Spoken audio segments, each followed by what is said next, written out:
Sydney, residents of the Opal Tower have evacuated for the second time as a 10-day comprehensive investigation into a crack in the building is conducted. And while there are no clear answers yet, some are worried that this incident may indicate a wider problem in the building industry after years of rapid development. To discuss this, we're talking with Knierim, National President of the Building Designers Association of Australia. Good morning to you. Good morning. Let's talk about the Opal Tower and the problems that these residents are experiencing. We've reported this morning that some haven't evacuated yet, but obviously this building needs to be checked and checked well. Correct. It needs to be checked. Unfortunately, the incidents like this, it's not an isolated incident. We all know that there's incidents occur. When you look at the University of New South Wales in 2012, they did a report which showed that 85% of the buildings, strata buildings built since 2000, have had have had defects itself. So that's an important point to make. So defects are one thing, where you may have things that aren't working or such things. But when you're talking about structural problems in a building, that surely has to be rare. Well, when you look at buildings such as high-rise apartment, the main structural element of that building is the lift shaft itself. Provided that lift shaft itself hasn't been structurally damaged, the building, and obviously the columns are the main features of these buildings as well. The panels are basically infill panels which are bracing of the building. Obviously there's tension between them and that could have caused the crack. I haven't personally seen the building, but looking at basically the reports, this is what the instance could be. They also claim, that there's a mill or two movement. All buildings are designed to move. That's why we have expansion joints in buildings, to allow the buildings to actually move. What, in your opinion, then, is the cause of us seeing defects and an increasing number of defects in apartment buildings, properties, and that type of thing?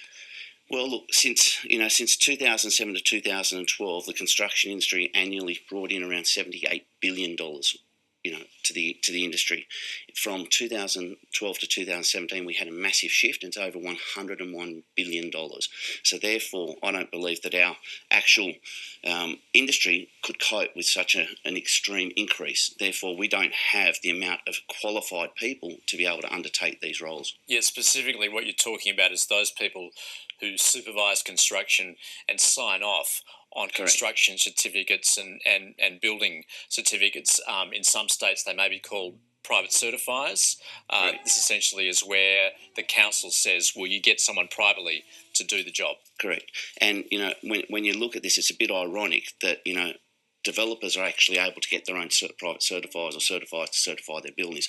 To me, that doesn't seem right. But so should it go back to councils? Are you saying there could be a level of almost corruption there, that they're cutting corners? I don't want to say that there's corruption, but definitely corners are being cut. The level of demand that we've got, we can't sustain. And now, obviously, we've got a decrease, so we're going to be able to start to cope. But, what's going to happen to all these buildings that have been built in this time? It's obviously not an isolated incident. What's the answer in terms of those inspectors and making sure that people are qualified? I mean, do we go back to a system of it just being through, like in New South Wales, it used to be councils? No, well, the thing is that what it is with these certifiers is not just the certifiers; it's also the trades. There's a lot of trades that are going on these sites that I don't believe are overly qualified in their role. Our association, Building Design Association of Australia, have voluntarily created our own accreditation process in which our members need to abide by.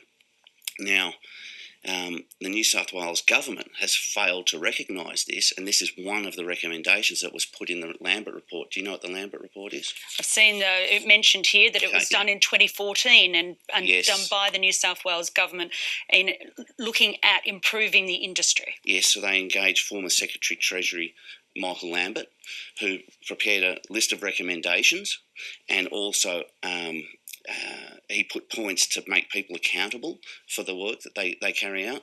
And as part of these recommendations, only several were put through, but I believe that had the majority of those gone through, we wouldn't see incidents that we have today. Well, obviously, we'll wait and see what the engineers come up with in the next few days. Hopefully, Chris Knierim from the Building Designers Association.